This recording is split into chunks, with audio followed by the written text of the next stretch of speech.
Hello everyone. So welcome to the next session and the next part.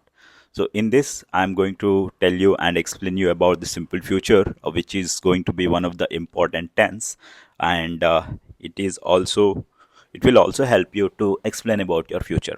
So let's get started and I hope as I asked you one question that what is the difference between this particular sentence. I mean, I shall help you and I will help you. In case if you have found the answer, that's well and good. If not, so no worries. Let me explain you. Simple future tense is used to tell about any action that will take place in future. For example, if I say I will attend the class tomorrow, it means I'll do that task in future. But what if I say I shall attend? So the meaning it goes like this, though it's not given in your grammar book like 50-50 or 80. So, but for your consideration, for your clarity, I have just written.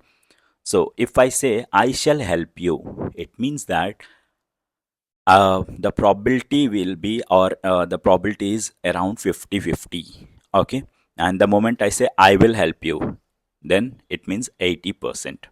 So let's say if you asked your friend or if your friend asked you that will you help, and the moment like you don't want to say that no I will not, so even you can use the word I shall help you, but the moment you say I will, it means your friend will have a belief and he'll have a hope that yes, my friend is going to help. In the same way, in case of interviews, if you might have attended and at the end of the interview, if the interviewer says we shall call you, what does it mean? It means the chances are only 50-50 that they may or may not call, but the moment they say we will call you, it means there is a hope you're getting the point. Okay, so whereas in case of the other subjects like he, she, name, you, they, you have to use only the verb will, and it may or may not be like it can the probability it goes from 10 to 80. Whereas one more important thing that I would like to say, that don't use shall with the subjects like he, she, name, you, they. Why? I'll let you know in the next slide. But before that, let's see what is the syntax for simple future. That is subject plus shall or will plus v1 plus object. I repeat, subject. If my subject is I and we, then you can use shall. Shall means 50-50, that is may or may not. And you can use will, which means 80%. Whereas with the other subjects like he, she, name, you, they, you have to use only one thing, that is will. Now, let me tell you why you should not use shall. The moment you use shall with the subjects he, she, they, you have to use like it means you are giving an order, like he shall sit here, she shall sit here, they shall sit here. It means you are giving an order, and usually no one likes to take an order. But the moment you say he will sit here, it means if he comes tomorrow, he will sit here. So now I hope you got it. With the subjects called I and we, you can use shall or will accordingly. And with the subjects like he, she, name, you, they, you have to use will. But the moment you use shall, the meaning will change and it will become an order. Okay, so in terms of programming, like for details, you can just have a look. In the upcoming sessions, I'll explain in more detail. It's like if subject is I and we, and if it is will, then it means 80%, like I will help you. If it is shall, it means 50-50. Or if the subject is he, she, name, you, they, and if the verb is will, it means 10 to 80%. It can be like he will help you, or else if you use shall, it means giving an order.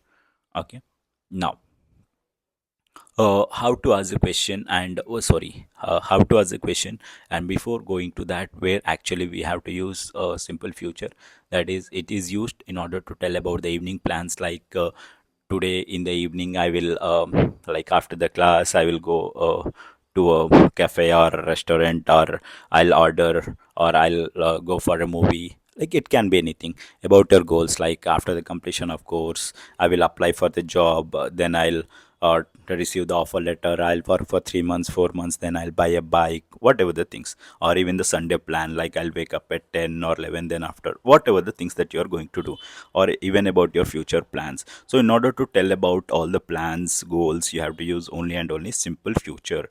Very important thing that you need to know is if you are going to tell about yourself, and if the probability is less than 50 or it is 50, then use shall. And if it is more than that, if you're sure, then use will. Why? Because will means your desire, what you like. That's the reason we use will.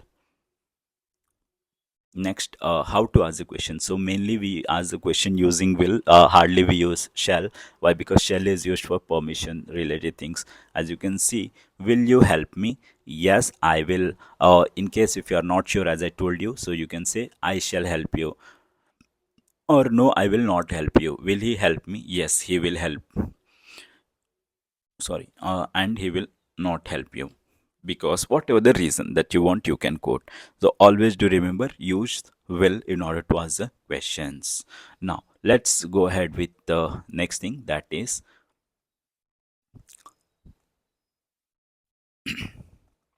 future continuous. Okay, so future continuous that we don't use in our day-to-day life.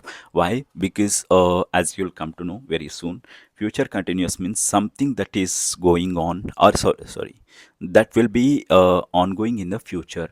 For example, if I say what you'll be doing at this particular time tomorrow, so you may say that I'll be watching a movie at this time tomorrow.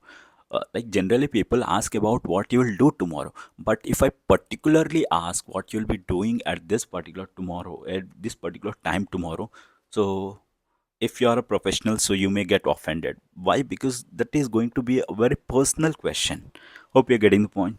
So people, they feel offended if you are very near and dear, then you can say. So usually to the professionals you should not ask. So who used to talk more and more, like if you are a PUBG or Free Fire geek, then you can proceed. Like one of the PUBG or Free Fire player is going to ask the other that what you'll be doing at this time tomorrow. So the other will say, tomorrow I am free. So they may say that okay, so just join and we'll be playing Free Fire or PUBG at this particular time tomorrow. So mainly this is used for those who are free, available. Now as you can see here, he will be traveling to USA by this time tomorrow. So like something that will be ongoing. Even we can use for like practicality, practical use as well. That is I'll show you in the next slide. But before that, let me discuss the syntax with you. So here, if the subject is I and we, so you can either use will be or shall be. Whereas with the other subjects like you, he, she, name, they, you have to use only and only will be, then followed by v4 plus object. Hope you're getting the point. Okay, so what is the use of this particular? So let's say if you're working in IT sector, and if your manager or team lead has asked you what you'll be doing at this particular time tomorrow, so you can say I will be working on this project by this time tomorrow, or my students will be preparing for the exam, or tell, like I would say, so something that will be ongoing for the future, we have to use future continuous. Hope you're getting the point. Okay, now future perfect. Okay, so future perfect and future perfect continuous we'll discuss in our next class. So till then, have a great learning and happy learning. Thank you.